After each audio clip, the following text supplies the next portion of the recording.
Well, good afternoon, everybody. It's actually not afternoon, it's evening. Hello and welcome to the Pemi Valley Podcast. Each week, we will interview a unique guest or guests who make the White Mountains of New Hampshire their home. And what makes a unique guest? Authors, explorers, historians, first ascenders, business owners, search and rescue. The list can go on and on. And there are plenty of people, plenty of individuals who would like to share their stories. Each podcast will also promote locally owned and operated businesses, as well as upcoming events and live entertainment. This is our first live video streaming episode, and our first guest is a bit of a legend here in the White Mountains. Philip J. Carcia just finished and accomplished a new record by achieving the Quadruple Single season. What is that exactly? New Hampshire has 48 peaks that are 4,000 feet or higher. Philip hiked all of them 4 times this last winter season. All of those summits 4 times in about 3 months. He will tell us all about this latest achievement and other adventures that he has done.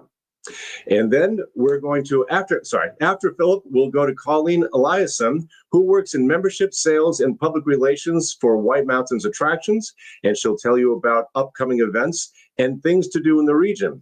Then local guitarist Travis Landry will play for us and will announce live entertainment events coming up this weekend. So we're going to bring on board right now, Philip J. Carcia. Hello, Philip. How are you? John, what's going on, man? How are you, man? I'm doing very well, as we have the premiere of the Pemi Valley Podcast. And I'm so happy that you've taken some time out of your schedule to join us, especially to talk about your latest accomplishment, the Quadruple Single season. And for people that don't know you or haven't heard of you, tell us a bit about yourself and how you pretty much gotten to where you are now. Sure. Well, definitely. I know it's a loaded question. It's a big one. No, that's okay. I just appreciate the invitation to come on and kind of riff on this stuff. So like you mentioned, my name is Philip Carcia. I am a hiker. I'm a runner. I'm a peak bagger. I'm a photographer. I'm also a filmmaker. I'm originally from central Massachusetts. I grew up in the city of Worcester and now am living and working mostly full-time in North Woodstock, New Hampshire, so the White Mountains of New Hampshire, and started hiking when I was 16, 17 years old. My introduction to hiking was on Mount Wachusett, which is also in central Massachusetts near the city of Worcester. Yes, I love it, man. I don't have the Wachusett Brewing, but I do have another icon of the Worcester area, which is Polar Seltzer. So excellent. I'm with you in spirit, my brother. From the last time we talked, I was like, I have to make sure I bring this glass to you. Yes, thank you. So started hiking on Mount Wachusett in central Massachusetts, very close to the city of Worcester, where I grew up, and quickly started cutting my teeth in the White Mountains of New Hampshire. And as I kind of moved into my early 20s, mid 20s, I really started to get serious about hiking in the sort of long distance space, through hiking space. So a lot of my first quote unquote serious trips or serious experiences or endeavors in the outdoor space, in the hiking space, were in the form of through hikes. Going out and hiking, trails like the Long Trail, 275 miles through Vermont, trails like the Appalachian Trail, 2,200 miles from Georgia to Maine, the Colorado Trail, the Pacific Crest Trail, a few other shorter long distance trails throughout the country. In 2014, unfortunately, I watched my father die from a very aggressive, very unexpected battle with lung cancer. He got non-small cell lung cancer when he was 63 years old. He was doing pull-ups in his backyard on his 63rd birthday in June, and in September he was dead. And that was definitely a turning point for me, and started to, after that, really start to direct most of my effort and my energy and my vision as far as the hiking thing goes, directly to the place where I cut my teeth, the White Mountains of New Hampshire, and have spent the last 7 years, this August, kind of taking on these very interesting, these very difficult, these kind of fringe edge, long distance hiking projects in the White Mountains in the state of New Hampshire. And I think at this point, like that's kind of what I'm most well known for, if I'm known for anything, these long distance hiking projects in New Hampshire. So projects like the Single Year Grid, where I climbed all 48 4,000 footers in the White Mountains of New Hampshire every single month, start to finish for 12 consecutive months. Projects like the Single Season White Mountains Guide, where I climbed all 650 trails in the official White Mountains Guide in a single summer season. I've climbed all 48 4,000 footers in record time in the winter. I hold that winter standard along with my hiking partner, Andrew Soares, in a time of 5 days, 18 hours. We set that in the winter of 2023. And, you know, a bunch of other like equally interesting, but also very obscure kind of standards, again, here in the White Mountains of New Hampshire. And over the last 7 years, you know, it seems like I've gotten a little bit of attention and a little bit of a following, at least locally and regionally in the New England area for those efforts. So it's been very cool. And that's kind of where, you know, I'm at with my hiking at the current time. It's funny. I had first heard of you, but I'm sorry, I mispronounced your last name, by the way. It's all good. So, I said it when you said, I'm like, oh shoot. Like, no, it's all good, man. And the when you first kind of got on my radar, so to say, was popped up on some social media. It was the 4,000 Footers Clubs, the White Mountains, and it was your Single Year Grid that got my attention. I'm like, who is this dude? I'm like, this is wild. And what I really like too is like how well it was photo documented and the story that you had to tell. And then you and I eventually met, and I was like, I really, because it was the audio podcast we did before, it's like, I need to hear this. So like, this is just an incredible story. And I like that where you pulled this up and just decided this is how we're going to do it. You have like your support crew, but still it's you that has to like go out and get this done.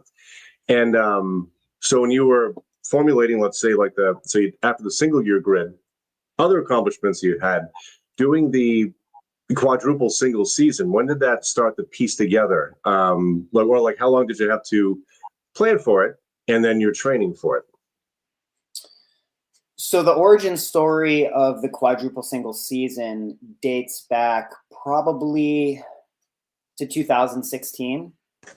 So after my father dies in 2014, even though I've been coming to the White Mountains and hiking in like the same places, the Presidential Range and the Franconia Notch area for, you know, several years at that point. The summer after my father dies, 2015, I come up to the White Mountains and I hike the 48 for the first time ever. I live in the back of my truck, my Ford Ranger, and I hike them all in like 26 days or something. And that following year, 2016, I move up to the White Mountains for really, I guess, like the entire winter season. So 2015, 2016 winter season. And I end up climbing 2 rounds of the New Hampshire 48 in that single winter. And so, you know, having that been my first winter in the White Mountains themselves, you know, doing 2 rounds, I think I was like the 6th person to do something, to do a double single season at that point. You know, you can't help but be a little bit inspired, be a little bit curious, be just a little bit sort of like interested in terms of like, okay, well, like what else can I do? So the following year, I guess like a year or 2 later, when I was working on the Single Year Grid, I ended up doing a triple single season. So in 2016, I get the double. In the winter of 2018, 2019, when I'm working on the Single Year Grid, I get the triple single season. And then, as I mentioned, kind of in the intro, in the winter of 2023, I break the record with my hiking partner, Andrew Soares, for the fastest time of doing a full winter round of the New Hampshire 48, which is, you know, a single winter season. So you know, when you ask, like, you know, when did I start thinking about this, or where did the origin story kind of like start or begin? You know, coming into this winter, the winter of 2024, 2025, I was in a very unique position in that I had already climbed a single season winter New Hampshire 48, a double single season winter New Hampshire 48, and a triple single season winter New Hampshire 48 in 3 different seasons. And like, so it's like a very unique position to be in, right? And like, there's only 3 people who have done the triple single season. And just the kind of person that I am, again, very curious, very ambitious. I'm very goal oriented. The White Mountains like inspire me deeply. I've thought over the years about the quadruple single season, and I've thought about what it would be like to try to get 192 4,000 footers, you know, in a single winter season. And it's always just like really intimidated me. It was like a really, really scary thing, John, because like I knew how much willingness you needed to have in order to get one done, to get two done, especially to get, you know, three done. I knew exactly what you kind of had to do in terms of putting yourself out there, going into the difficult weather, you know, making these kind of difficult strategic decisions. I knew what you had to do in order to get three. I was very intimidated by just the prospect of like what I would need to do and what I would need to commit to in order to get, to get a quadruple single season. That being said, the entire time as I'm sort of loathing this or fearing this or questioning this, I'm also knowing from a deep place within my heart, like this is something I'm probably going to try at some point. This is definitely something that I feel called to do. There's a lot of very like hungry young kids out there that are seeing this stuff on social and seeing this stuff on the internet, and the hiking culture and the competitive fastest known time culture in the White Mountains continues to expand. For me, it was only a matter of time before somebody tried to set the standard. And so I kind of got to a place where I stopped avoiding the hard work, so to speak, and said, okay, you know what? I'm going to go out there and I'm going to see if I can actually do this. So the origins of this project date back to as early as 2016. And I would say like this year, probably the end of fall, I went out and hiked the Arizona Trail, which is an 800-mile footpath that stretches across the entire state of Arizona, last October, November. And as I was out there, I was like actively thinking about what life was going to look like when I got back to New Hampshire, back to the tiny house in North Woodstock, and really like asking myself, like, dude, is this going to be the year where you go out and like, pull something big off in the winter in these mountains and continue to add to this sort of fringe resume that you've been building over the course of many years?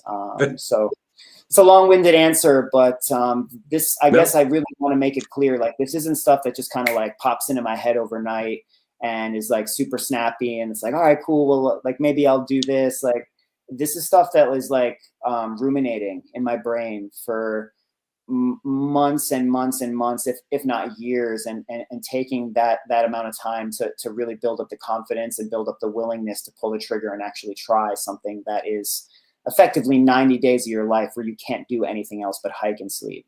No, it's as you are describing it, that's really neat how it's like, did it once, and now we have two. As you mentioned about like the hiking culture where you have records being broken or people just pushing themselves further.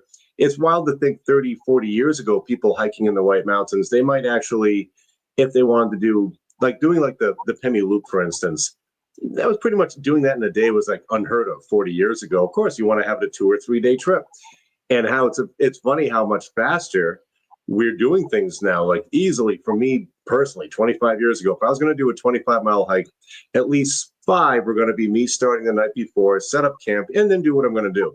Now, mind you, I live in the White Mountains just like yourself, and it's drive up the road, get started at 8 o'clock in the morning, and I'll be done by 8 o'clock that night, whatever hike I'm doing. And it's funny how you do. Like it was a lot of people didn't really conceive these thoughts 30 years ago, and I like watching how much faster, but also the studying that goes in there too.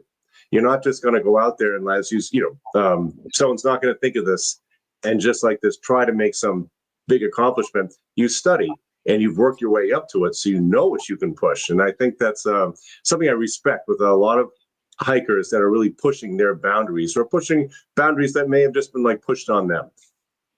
Sure, absolutely. And I will mention that this was a very interesting year in the history and in the culture of the White Mountains, because it is actually the 30-year anniversary of the first ever single season winter 48. So 30 years ago in the winter of 1994, 1995, Kath Goodwin, a woman named Kath Goodwin, and 2 other hikers actually hiked all 48 4,000 footers in the White Mountains in a single winter season for the first time ever. And essentially started this whole game that we're playing out here, that we're sort of obsessing over right now. And 10 years later, in the winter of 04-05, she completed the first double, on the 10-year anniversary. Several years after that, I think in the winter of 2010, 2011, Tim Musket completed the first triple single season. And and Kath Goodwin, again, who completed the first single season winter ever, was out there again this winter on sort of like a 30-year commemorative hike, doing another single season winter. So, again, kind of circling back to this idea of like, when did you start thinking about this, and why was the time? It was really interesting the way that everything just kind of lined up, and knowing that this was, the 30-year anniversary, and like literally meeting Kath out there for the first time. We met on 2 separate occasions, once on the Tri-Pyramids and once on the Osceolas, where we're literally just like I'm rubbing shoulders with this living legend, and one of the few people that you can refer to as a living legend and not have it sound like super corny, because this is literally one of the women that started the game again that we're all kind of playing here. And just being out there, 30-year anniversary, rubbing shoulders with these people who have woven themselves into the fabric of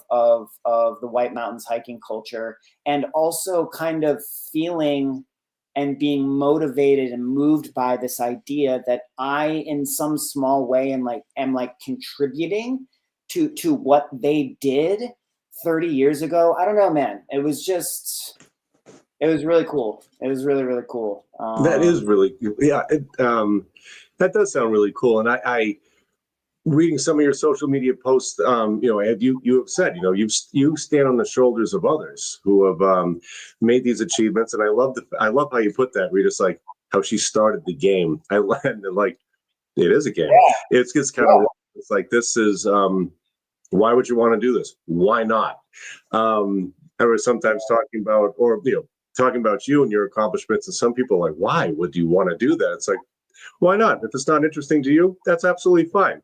But as you said, you stand on the shoulders of others.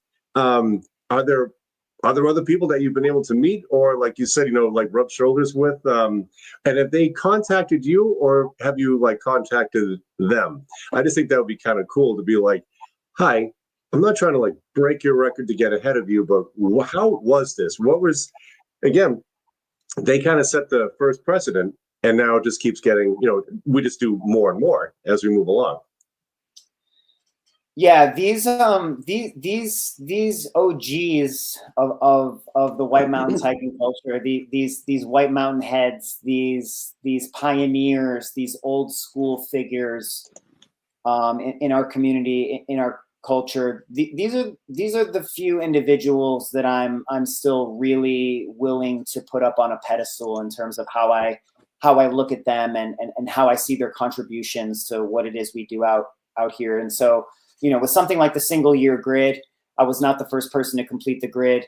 In under a year, I have completed the grid faster than anyone else, but Sue Johnston, again, another White Mountain head, another heavy pioneer in the White Mountain hiking culture. She was the first person to break that barrier. And I very much, respect her and her hiking resume and her contributions to what it is we do out here. And in a case like that, I'm absolutely messaging her beforehand and trying to pay homage, and even at a certain point, like, asking her blessing, do you mind if I go out here? Like, am I stepping on toes if I go out here and I, take this thing on and try to do this faster than you effectively? Right. And, the quadruple single season specifically was not only about getting 4 rounds of the New Hampshire 48 in the single winter season, but it was very much about also standing on more 4,000 footers in the White Mountains in a single winter than anyone had previously. And so there was that like lightly competitive component. I didn't speak to Tim Musket beforehand. I had a friend of a friend kind of reach out and try to establish some communication, but it didn't work out.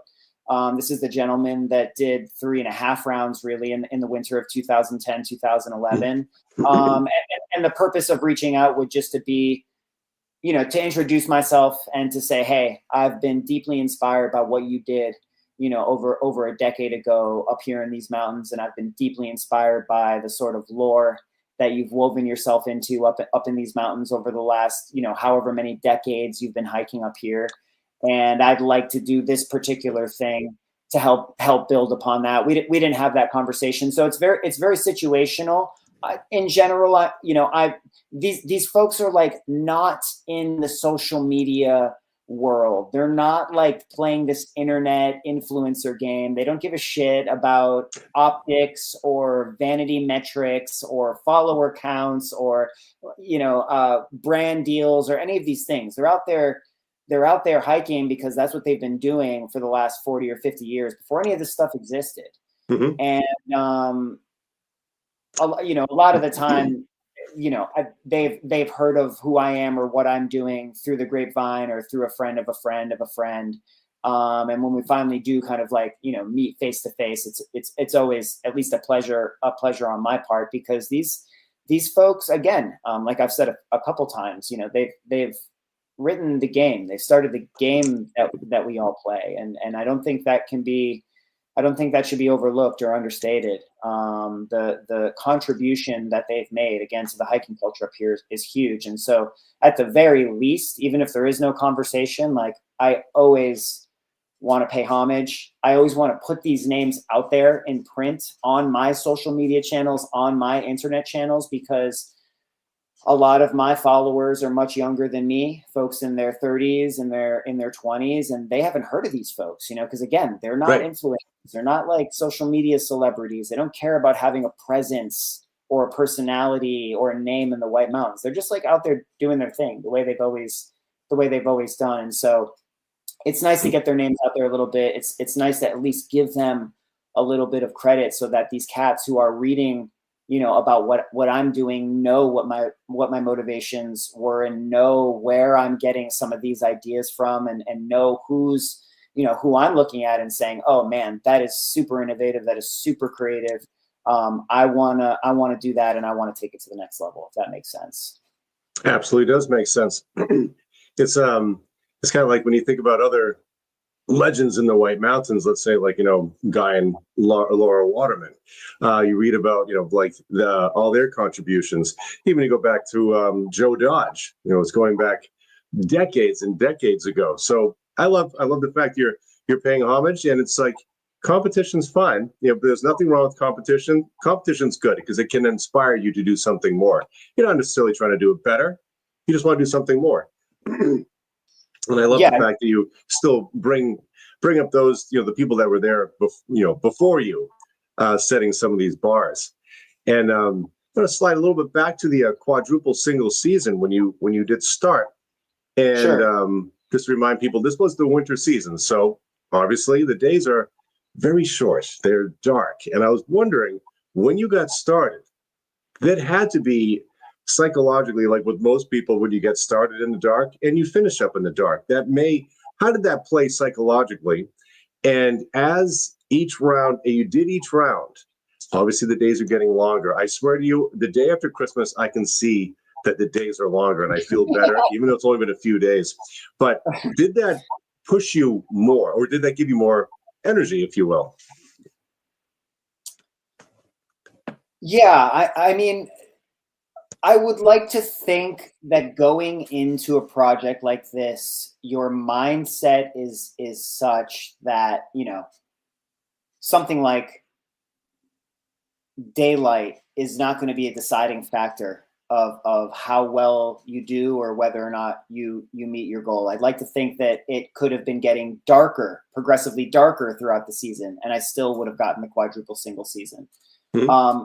Of course, psychologically, you could say waking up in the dark, driving to these trailheads in the dark, spending a couple hours on the front end and on the back end of your day in the dark would make things more difficult. But the reality is, most of the time, when you put me in that world, you're really just putting me in an environment that I feel most comfortable. I like waking up before everybody else. I like making coffee at 3 or 4 or 5 o'clock in the morning, knowing that I have a long day in front of me. I like being out on the road in the dark while everyone else is asleep, listening to music, driving to the trailhead. I like being on trail early in the morning when, you know, first light kind of hits and then sunrise hits and you're walking into the daylight. There's something about that part of the day that I feel just most focused, just most driven to kind of like take on whatever is in front of me.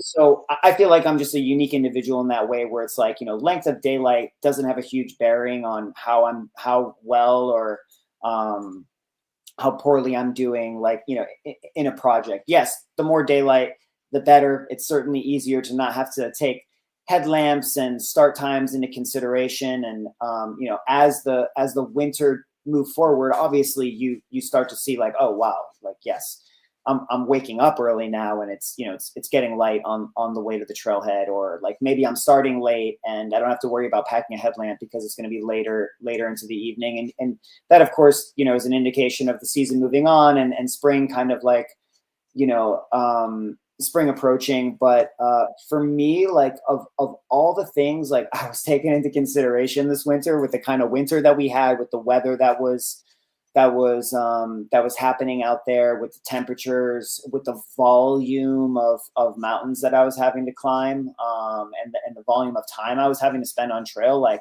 how much daylight I had, just to be like totally honest with you, was like one of the least significant worries of my winter. I was super happy as the days got longer, and, you know, toward the end of the season, like you have so much more daylight, at least it seems, than you started with. But yeah, I would have traded every hour of that daylight for temperatures that were at least you know, above zero Right. on some of these days out there, man, because the conditions and the weather were much more problematic than the lack of daylight. The lack of daylight was noted, but it wasn't a determining factor. And even like toward the end of the project, I was just so relieved, especially going into like that last 7 to 10 days where I could actually see like, okay, I'm probably going to get this done. I was just so relieved that I was going to get it done. It was like, I didn't even care how much extra light I had. I was just like breathing a big, deep breath of relief. I think it was funny because it was just thinking about this journey. I was like, you know, I know what kind of affects me, what affects other people. That was just it's curious. Sorry, it was just a good question. Sorry, it's a very good answer that you had. That didn't matter. It's like you had the goal set. I'm like, just curious. Like, did this actually have a play with that? And that kind of leads into another question that I had. It's like, you know, with each day going out there, this is obviously a big undertaking. Did the weather ever like postpone or delay a daily goal? And yeah, how did you work around that? As this is a tight schedule, as you said, this is a lot of days committed to trying to get the quadruple single season, and weather for like 3 or 4 days could absolutely throw a wrench, as you know, and could have just thrown this thing completely off. I was wondering how were there anything like that, and how did you contend with them? Yeah, so there were 89 full hiking days this winter season. Technically 90 calendar days, but that last day of winter ended at like 5 a.m. So it was like really only 5 hours of that 90th day. So there were 89 available days in the winter season, and I took 24 of them off. So I took 24 days off for either rest/recovery, but more often than not, it was because the conditions or the weather was, I had deemed ultimately unsafe, whether that was like the actual weather in the mountains or there was some active storm that was happening in the mountains and also like in town, where it just wouldn't have been like safe or practical for me to even try to get to the trailhead or drive home from the trailhead. So this whole experience was based around the weather. Like so many people, like people would hit me up wanting to hike, or people like asking like if I wanted a partner, and they would they'd ask me like, hey man, where are you going to be? What are you going to be doing 2 weeks down, down the line from now? And I would like tell them very honestly, like, dude, I have strategy out here, but I don't have a schedule. Like, I am following the weather. I am following the snow. I'm following where people are going. And although like, I do have like a whole sort of strategic mindset when it comes to, I guess the umbrella approach to the project, and we can kind of like touch on that. Like, I'm waking up in the morning, I'm looking at trail conditions, I'm looking at Facebook groups, I'm looking at my own social media following and networks, seeing where people have been and trying to gauge what the path of least resistance is on any given day based on the peaks that I have remaining. And when there was, I guess for me, like, it would have been very easy. Like, I would say most days this winter could have warranted an individual to wake up and say, this is unsafe for me to go out and hike in today, especially by, if you're going out by yourself, which I think I climbed something like 120 something of these 200 peaks that I got by myself. Most days out there, because of either the wind chill or the ambient cold, or because of the snow.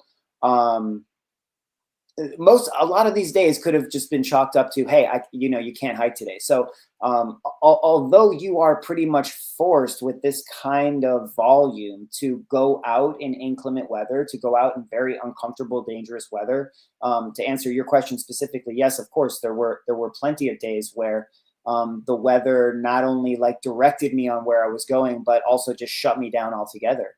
Because of course, like when you're planning this out, when I'm actually like at home months before this, sitting down and saying, okay, I have 4 rounds of Owl's Head. How am I going to approach this? I have 4 rounds of the presidentials. How am I going to approach this? So you get like a best case scenario together in terms of like what you think you can do. And what that looked like for me mostly was like something like Owl's Head. It's like, and for like most of these traverses, save the big ones like the presidentials or the Pemi Loop or the Wildcat Carter Mirage Traverse, you do like 2 singles.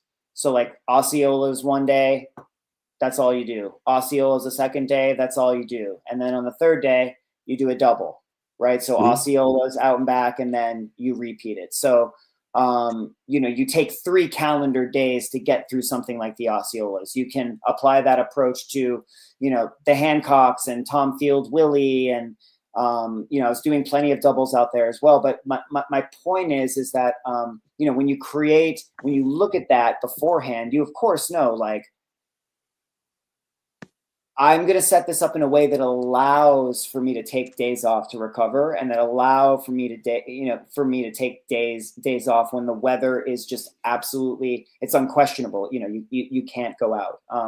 And so there was certainly like the expectation that I would be on a lot of occasions, just being like, hey, I'm not gonna be able to get to the trailhead, or like this weather is gonna overtake me. For me, that was like a deciding factor. It's like, I knew I was gonna be out hiking in bad weather all winter, but I would never go out in weather that I felt like could potentially overtake me. I was never going out above tree line in negative double digits, 0 visibility by myself, like putting myself in a position where I'm lost and unsure of where I am with no visibility and like temperatures that are going to kill you if you can't keep moving, Right. I know it's a little bit of a long-winded answer to your question, but yeah, I mean, the weather controlled absolutely everything. It dictated when I went out, when I stayed home, where I went, how long I stayed out there for. And, on a lot of occasions, you got to just say, you know what, it is more strategically effective to just throw your hands up on this day and say, I'm not going out, get the extra rest, or start making meals for the next 2 or 3 days, because you're going to be on like a 2, 3, 4, 5, 6, 8, 9 day bender, and prepare for that, than to like force yourself out the door just to get another 2 peaks. Right. It was a lesson in strategy, and it was a lesson in patience, and I think every good project in the White Mountain includes both of those components. That is a great answer. Everything you said there, I'm like, yeah, that's I think the main thing that I was just wondering, like, we did have a day where you just put up your hands and say, this is completely unsafe. I can't do this. But you're just going to be chalking that up to, we're going to make up for this in time in what we have to do for, it's not really lost time. As you said, it's being smart and strategic. Yes. That is very cool. That is very cool. That is not a long-winded answer at all, Philip. Not at all. And now we're talking about winter. Obviously winter. I would like to bring up some of the pictures that you had sent over to me. And so for the viewers, we did made a little slideshow. And so if Philip, you want to fill us in on some of these, where was this one taken? This is one of my favorite pictures of the whole project, man. This is New Year's Eve. And this is New Year's Eve on Bond Cliff. And this is a tail end. Oh gosh. Okay. The first Pemi loop that I did. It wasn't technically a Pemi loop. It was a 36-mile, 12-peak point-to-point Pemi. And the reason for that was we did a point-to-point versus a loop from the Lincoln Woods parking lot to avoid like the Osseo Trail and whatever choppy conditions would have been waiting for us there versus what was a very smooth ascent up the Liberty Springs Trail, the Appalachian Trail, which is just far better traveled in the winter. Mm-hmm. Anyway, I like to say that like I started this project committed to seeing if I was committed. And what I mean by that is like I started with an entire kind of sort of schedule and strategy mapped out and how I wanted to do everything in a best case scenario. I started out with enough money. I started off with enough gear. I started off going through the motions, but also being very aware of the type of commitment that I was taking on here. And so my idea was for the first week or two of the project, stay very cryptic. Don't be like telling a bunch of people what you're doing. Don't be, putting it out in a super clear, descriptive way on the internet or on socials. Just start going through the motions and see how this feels and see if this is the season. And right. If I started this project committed to seeing if I was committed, I can tell you that this was the fucking moment. I guess 10 very short days later on New Year's Eve that I knew for sure I was in it 100% because getting through a Pemi loop and getting through a really long 18-hour day that early in the season, feeling super strong, feeling super inspired, feeling like this was something that I could see myself doing for the entire winter. That all kind of culminated on that mountain, like in this photo. And I just, I'm just staring into the camera, very calm. But there was like this palpable buzz that I was feeling because I just knew like, dude, when I get back to Lincoln Woods, I'm going to take New Year's Day off. It was going to pour in the White Mountains. I think New Year's Day and the day after, I'm going to take those 2 days off, just rest up, recalibrate. And then we're going to hit this thing and we're going to swing on it like we are, in any other project, as committed as we are in any other project. So I love this photo just because I look insane. But also it's New Year's Eve. It's 10 o'clock at night. It's approaching, the marathon mark on like a 36 mile day. And I think it was like that moment where I just, I knew for sure, like we were going to go deep this winter and we were going to see if we could like push this whole thing forward. So I love this photo, man. I'm glad that you included it. That is a cool photo. Now that we know the story, it makes it that much cooler. Like that is really cool, Philip. Yeah. And so here with that last photo, like pretty much that was the commitment. This is when you knew you're going to be able to do it. Obviously, this is not going to be an easy task. And yeah. This was taken on Garfield on your last day, right? Yeah. So two like polar opposite ends of the spectrum.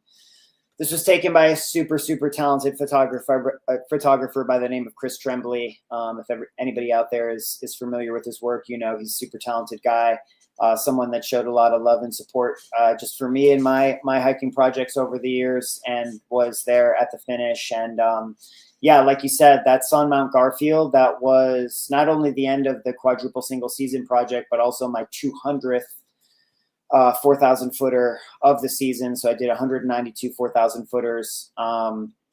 192 sounded good, but 200 sounded a little Better. bit cleaner. Yeah, just a little bit more memorable, I guess. And, decided to do an additional Prezi Traverse plus Mount Jackson to fill in those last 8 remaining peaks. But I did that Traverse before I hiked Garfield as my last peak. So that is how I kind of worked this angle of finishing both the quadruple single season and my 200th 4,000 footer on the same day. And yeah, man, that was that's a day I'll remember for the rest of my life, and I did something that I had never really done prior at the end of any of my projects, which was put out just kind of like an open invitation. Like, if there's anybody out there that wants to just roll up, it's an easy enough peak. The weather was going to be great. I knew I was going to get it at that point. The photo that you're moving on to here was just another photo on top of Garfield in that same sequence of me just kind of like looking out for the summit. But I probably had something like 15 or 20 people up there with me. Right. There had been so many people. It was a random Wednesday, in the middle of winter, 8 o'clock start. Didn't have any high expectations, very last minute in terms of, people being able to actually come out and join. But there had been so many people throughout the winter that either through email or social media or really, like, more often than not, just, rubbing shoulders on trail, that were just super, super generous with their words. A lot of these folks are super generous with their pockets, their wallets, their donations, the way that they support these projects. Yeah, you're continuing. This is probably my favorite photo of the whole season.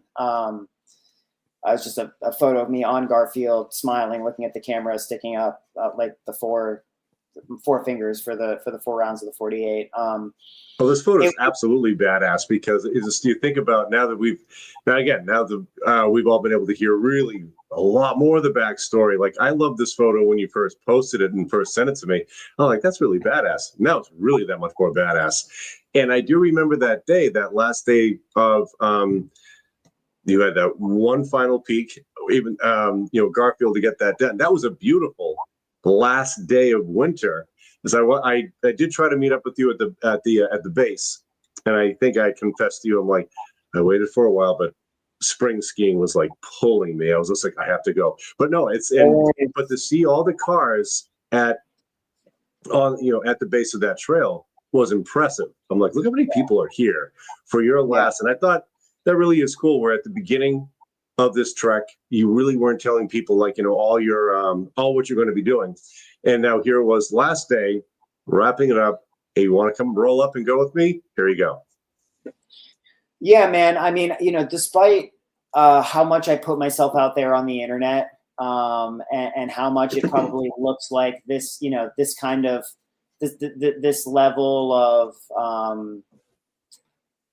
just sharing is something that I'm comfortable with. The truth is like I'm actually like quite the introvert. I'm very happy in my own company. I hike most of the time by myself. For me, it's very easy to put myself out to tens of thousands of people on the internet. It's not terribly easy for me to be in like a group of 10 or 20 or 30 people. Especially like when you feel like, they're there for you and you have to be a little bit on and whatnot. Like, that requires a certain amount of bandwidth that, just to be honest with you, I have trouble curating sometimes, but I just felt like I wanted to allow anybody out there who felt like they would get something positive from joining me, the opportunity to, because again, like, I am super in debt to the community for their generosity and their kind words, and just, all the days out there where I was having such a rough time, and you just rub shoulders with somebody who knows who you are and knows what you're doing, and like genuinely feels like they're inspired by what they're seeing you go through, and they're starting to kind of like reinvent the things that they think are possible in their own brain. So to just be able to say, hey guys, like, it's in the bag now. I know I'm going to get it. This is when I'm finishing. This is where I'm finishing, come out and join. It definitely felt like the right thing to do, and definitely felt like a nice little,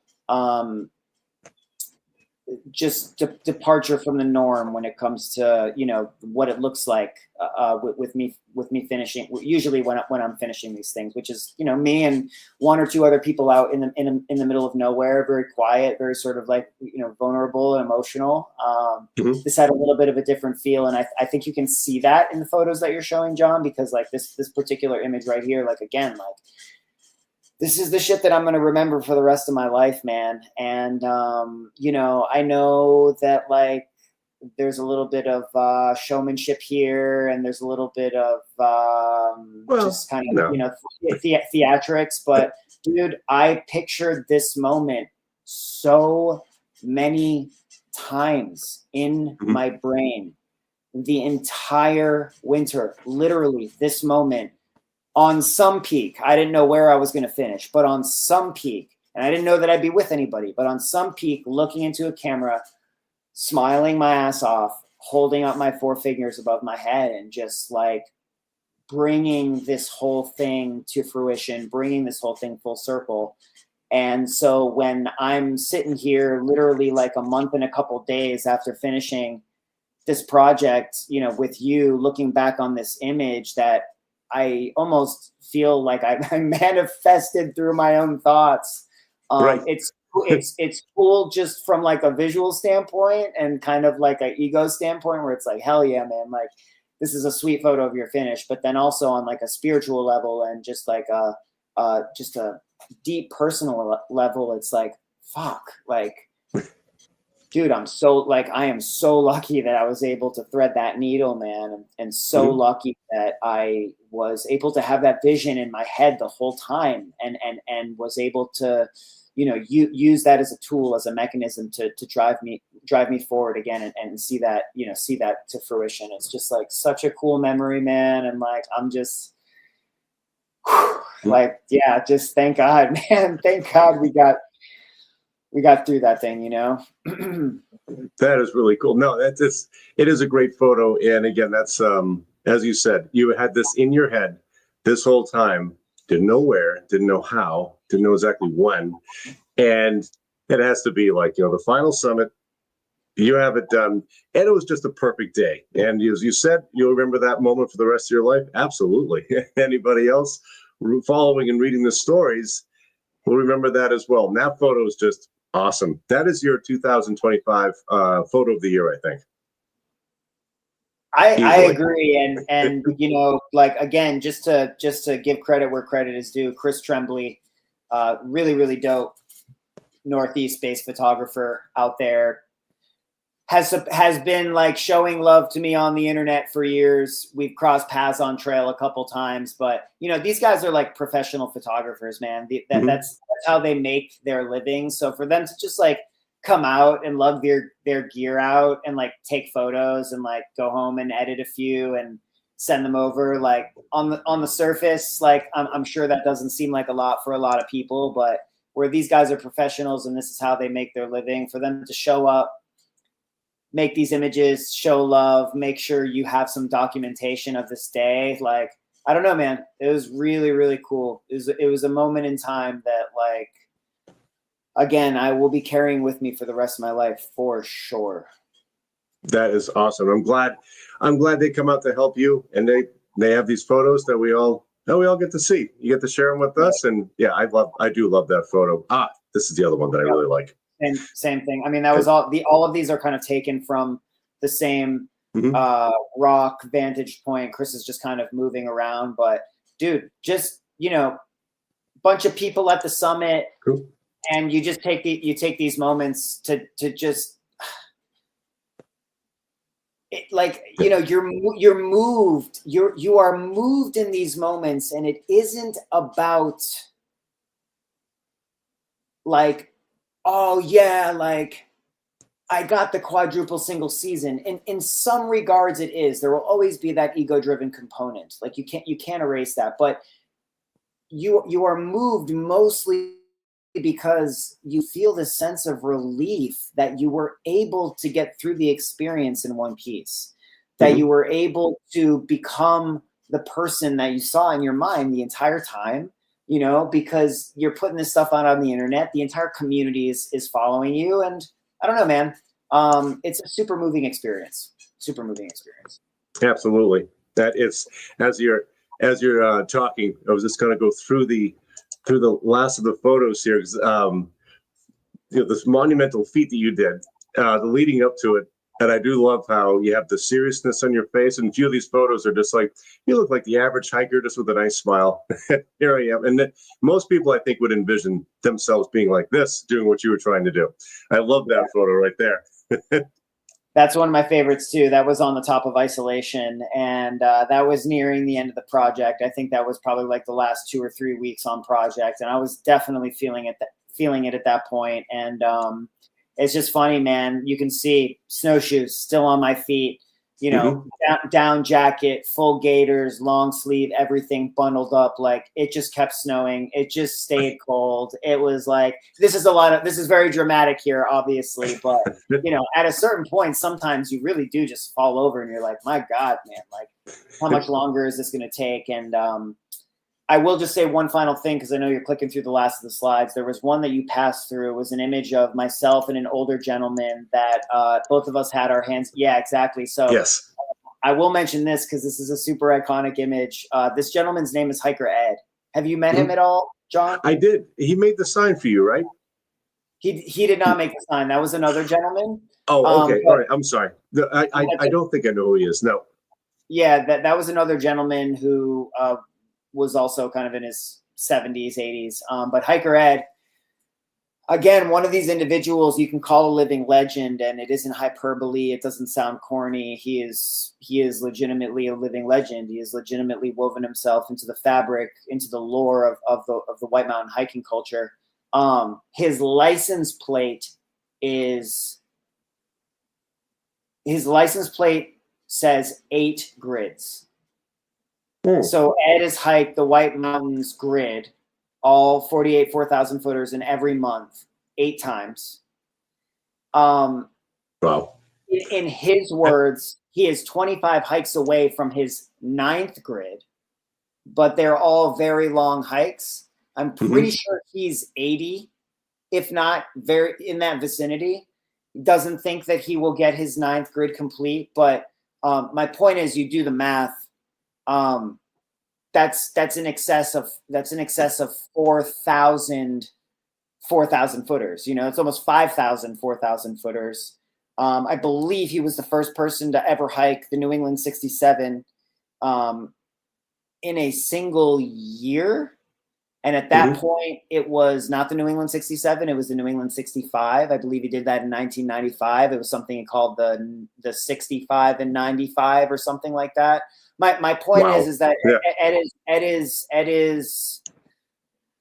is the real deal. He's an icon of the White Mountains, and he tries to put himself. He's really like the mayor of the White Mountains in a lot of regards, and he tries to put himself in the way of a lot of people who are finishing the grid, who are finishing these superlatives, these standards. He was on the summit of Mount Musalak with me when I finished the single year grid in July 2019. Started hiking like 4 or 5 hours before us just to like get onto the summit, and pulled up at the very end of the project. This was back at the parking lot at the end of the Quadruple Single season, right after we had got off Garfield. We were like getting ready to leave. You can see the parking lot. Most of the cars are gone, and he pulled up, man, and shook my hand and offered me a lukewarm Pabst Blue Ribbon, which I very respectfully declined. I took the lukewarm Mike's Hard Lemonade instead.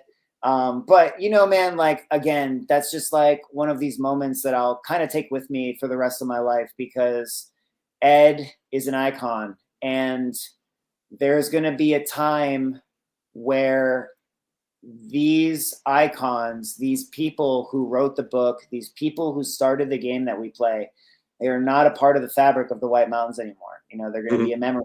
They're going to be a part of the lore, truly a part of the lore.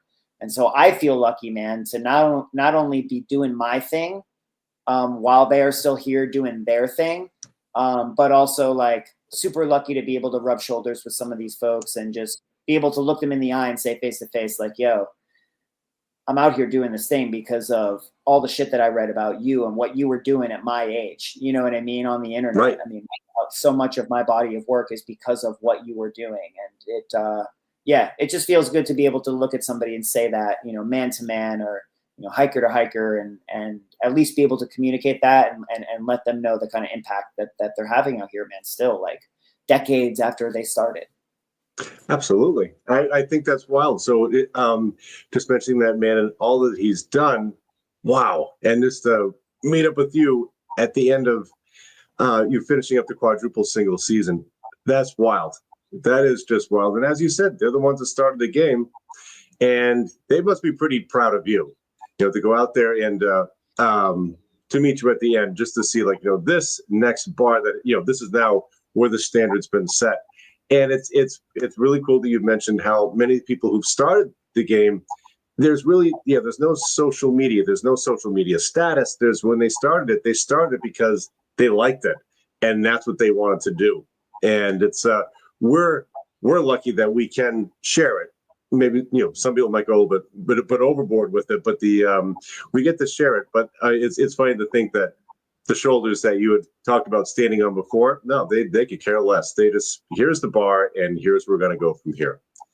I think that's pretty wild. I'm glad he came out to see you, and as well as everybody else, to wrap up that incredible achievement that you have done.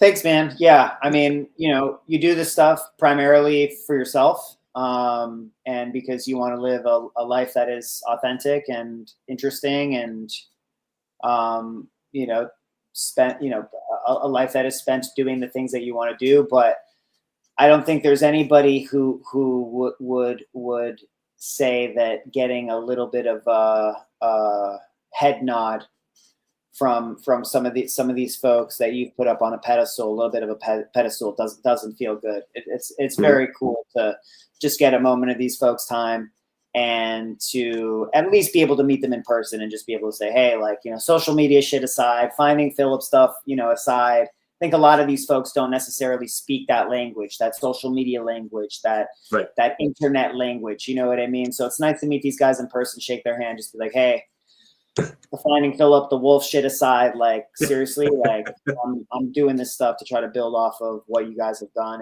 and you guys are, the impact that you've made is unfathomable. You know, they just don't realize, they don't quite appreciate how much they've not only started the game, but have continued to change it over time. I think a lot of pioneers / people who are really true to themselves and what they love, they probably don't, because, you know, this is what they're into, this is their interest, and anything outside of that bubble, so to say, no, they probably don't realize, like, how many people they touch in a positive way.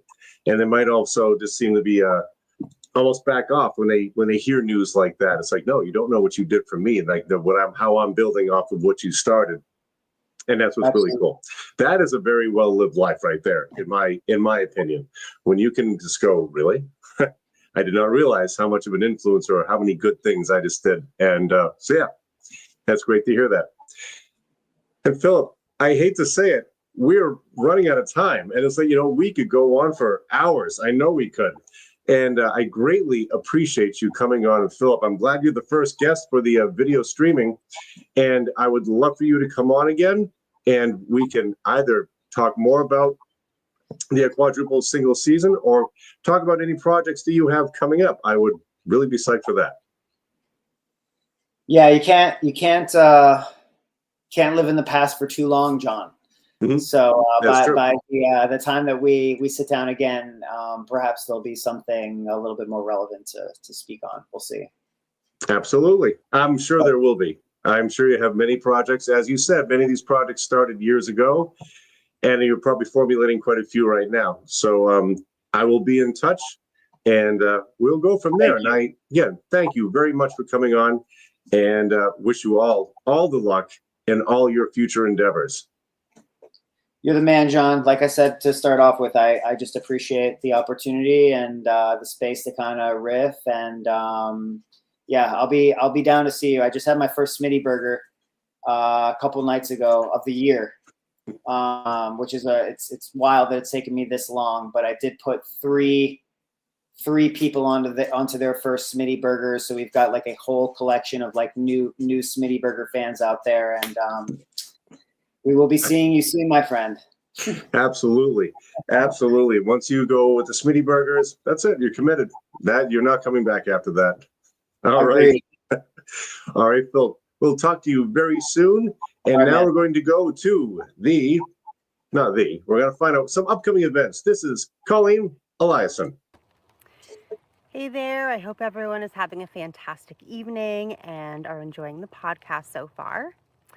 It's still mud season here in the White Mountains, but that doesn't mean there aren't a lot of great activities and events coming up. So I'm just going to share with you some of the things that you can do over the next weekend. So tomorrow, April 24th at Indian Head Resort, there is a medium named Brandy Wells who will be coming. She's going to be hosting an open forum spirit gallery, which is a chance to receive messages from spirit guides, animal totems, and loved ones. That's in Lincoln, so if that's your thing, certainly feel free to check that out. Also tomorrow and Sunday, you can stop by Seven Birches Winery in Lincoln to paint a wine glass or wine bottle. That's only $15. Just bring your creativity. They will actually supply all the materials for you. And that is, that's available during open hours, so there's no set time for that. On Friday, April 25th, you can meet Queen Elizabeth II in Her Majesty, which is a one-woman show at the Flying Monkey Movie House in Plymouth. Saturday, April 26th is Independent Bookstore Day. So you can celebrate at the Little Village Toy and Bookstore in Littleton, where they will have giveaways, exclusive editions, a blind date with a book, and a story time with a take-home craft. Art lovers can check out the Plymouth State University Art and Design capstone projects. Those will be on display through May 3rd at both the Museum of the White Mountains and the Silver Cultural Arts Center, both in Plymouth. Now, some of our major attractions are also open right now with a limited schedule. Alpine Adventures in Lincoln is offering zipline tours, off-road tours, and their Thrillsville aerial adventure course, and they are open Thursday through Monday. Conway Scenic Railroad in North Conway, they are running their Valley Train Friday through Sunday and their longer Mountaineer Train through Crawford Notch on Saturdays. The Mount Washington Auto Road in Gorham is running spring adventure tours. Those are guided van trips up to about 4,800 feet up Mount Washington. And you can see their major snowbanks, some of them up to 25 feet tall. The Mount Washington Cog Railway in Bretton Woods is running daily to Wambeck Station at 4,000 feet. And that's perfect for photos, roasting marshmallows, and drinking some hot cocoa. Now, there's a lot going on other than what I just mentioned. For more info, more events, more happenings in the White Mountains, please head to our website, visitwhitemountains.com. Enjoy your weekend adventuring in the White Mountains. And one thing that I do have to add is that after Colleen made that recording, there was a change. So a special announcement is the event that was at the Flying Monkey has been postponed until September 17th. So again, that change happened after the recording was made. So, well, that's that. And so, okay, Travis Landry is getting ready to play for us for a bit, and we'll have some live entertainment to announce as well. But first, we're going to have some great local businesses to show off, starting now.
Insects annoying you? Bond Clip Bug Protection is all natural and made in New Hampshire. Repel those biting insects. Bond Clip Bug Protection for all those who work and play outdoors. All right, you ready for some music? I'm ready for music. I think so. We're going to have our friend Travis. Hey, Travis, how are you? Hey, John, I'm great. Excellent, excellent. I really appreciate you standing by and being ready with your guitar to give us some entertainment as you get to show off your talents. And then what are we going to do? We'll announce some live entertainment. And so, yeah, we'll go from there. So, sir, if you'd like to play for us, the stage is all yours. That'd be awesome. Cool. And it was no problem. It was my pleasure. That was very interesting. And I love Philip's stories. And I have even more questions for him eventually. So, you know, it's funny. I was going to bring this up after you played. I was going to go, I have all these, pretty much he covered all my questions. I have like 15 more questions, and it was just going to go on and on. I'm like, this is great. I'm like, so I can't wait to have him on again. I know we'll be moving on with his, new adventures, but absolutely, I can't wait to talk to him again. We could talk to him for 5 hours, and it would not get boring ever. It was really cool. Exactly. I'm glad you enjoyed it. I think everybody, there's a few comments coming in here and there, and there's a good amount of people watching too. So I'm psyched. I'm psyched for Phil. Psyched for you. All right. Do a little instrumental jam here for a couple. Sure. Cool. Absolutely.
Shake your bones until we move the floor.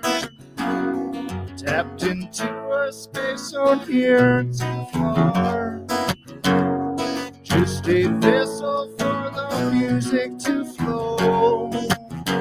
Connected through the cosmos to the soul. It's taking my pain away, and I don't care.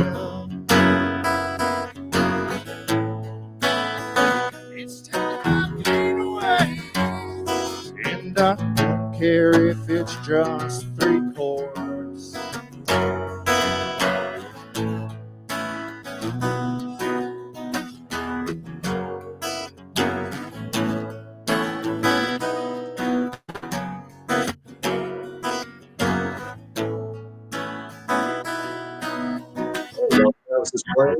If you're looking for some live entertainment, we are kind of getting to that shoulder season right now where not a lot going on, but there still is some things going on. So people looking for live entertainment this weekend, down to Covered Bridge in Campton, just off of exit 27, Rebecca Turmel and Brendan Gill will be performing on Friday night, and Tandon Chance will be there live on Saturday. Twin Barns Tap Room, which is a really cool place, really good, great people that work there too. Twin Barns Tap Room in North Woodstock will be hosting Everett Pendleton Saturday from 5 to 8. And in Ashland at the White Mountain Brewery, another well-known local musician, Chris White, will be performing on Friday. So that's what you have there. And just for people who like live entertainment, there's been a little bit of a buzz around Lincoln, New Hampshire about this. The Grateful Skier will be opening on May 2nd, and they're going to be featuring live music, and a lot of it, from what I understand. That's what I've been hearing. Announcements will be coming soon, but the Grateful Skier is where CJ's used to be. So you get to look forward to that. And Travis, speaking of live entertainment, I know you're taking a little time off, seeing you work like 900 hours a week. You're taking some time off. So when do you get back onto the stage for your live performances? So right now, like you said, I'm taking a little time off all winter. I was doing a lot of solo gigs close by, 2 or 3, 4 a week. But right now I got a little break until I think May 15th. I got a festival up in Harmony, Maine, which is a good 3-4 hour haul from here. Mm-hmm. The Germination Festival, and that day I'll be playing with the band, the Brothers Grateful Blues Band, and we do some Allman Brothers stuff, some old classic blues traditionals, and some Grateful Dead stuff. So that fits right into like the jam band scene, and that's kind of what this festival is all about. And then Thursday, May 29th, I'm solo back at the Woodstock Station, which is a place I play pretty often, a few times a year at least, about 5 minutes from home, so that's nice. And then I got a few festivals throughout the summer with the bands and everything, and I'll be diving back into solo gigs pretty hard, June, July, and August. And some of the local places like the Indian Head and One Love Brewery, both in Lincoln. I'm going to get in on a little bit of the mountain biking game up at Loon Mountain this summer. I play there quite a bit in the winter, but I've never played there when there's no snow on the ground, so that'll be cool. That'll be really weird. Yeah. I think that would be. We'll entertain the mountain bikers outside, right next to the Kank 8 lift, I believe, on the cement pad there. I'll set up. Oh, that's really that's a really good idea, though. I didn't even think about that. Oh, that's fantastic, Travis. Yeah, I think they started doing that last year, so it'd be nice to get in on that a little bit. Well, especially that whole new dynamic with the downhill mountain biking. I don't know why I didn't think that before. Good. Oh, glad they started that, and that should just grow every single year. Yeah, totally. Mm-hmm. Yeah, then I got some other like the Jerry Jam we're getting involved in, and I'll play with a band or two there. Beef Stew has kind of come back a little bit. We got a couple shows this summer, mostly just festivals. There's one up in Harpswell, Maine, June 13th. That's another big haul, like a garden party. Just another little, it's kind of like a backyard festival, but there's vendors and a stage and usually a couple hundred people there, and full weekend of music. So I'll keep occupied between a couple band situations and still mix in the solo stuff because I like doing both. And then I've, of course, working at the restaurant too at Black Mountain. And now that Philip has advertised the Smitty's, which is a burger in between 2 grilled cheeses, I'm wondering if the 35 loaves of white bread I ordered for the weekend is enough now. No, I don't think so. And It's just funny how people can look at the Smitty burger and they can think it's like, wow, this is too much, until you go hiking, and then you will destroy one of those like in no time whatsoever. Oh. But then you realize that once you have some good strategy in attacking the sandwich, it doesn't stand a chance at all. Oh my gosh, I haven't had one of those in forever now. Now that he said it, now that you just raised it up again, I'll be there open to close tomorrow. I may have 2 or 3 of them. After work. Don't eat it in the beginning of the shift. It'll slow you down a little bit, I bet.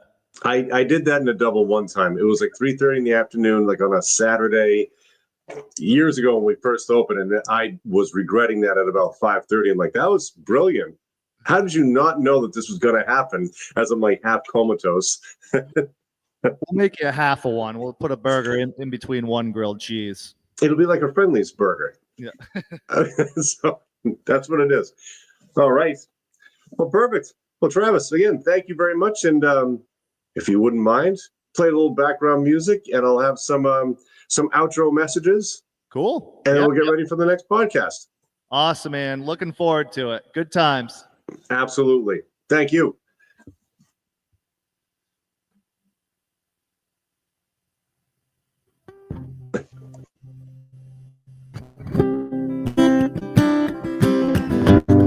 There we go. Travis Landry, everybody. And just want to say thank you very much to Philip for joining us, and I hope he'll be on again soon. I'm sure he will be. And the next podcast will be on May 5th, and guests will be Nikki and Caleb O'Connor, 2 adventurous locals who hosted the YouTube channel This Mountain Moment. And on May 14th, Mariah and Sam Johansson, owners of Breezy Hill Farm in Lisbon, New Hampshire. Hope everybody has a great week, and thank you very much for watching, and we will see you all soon.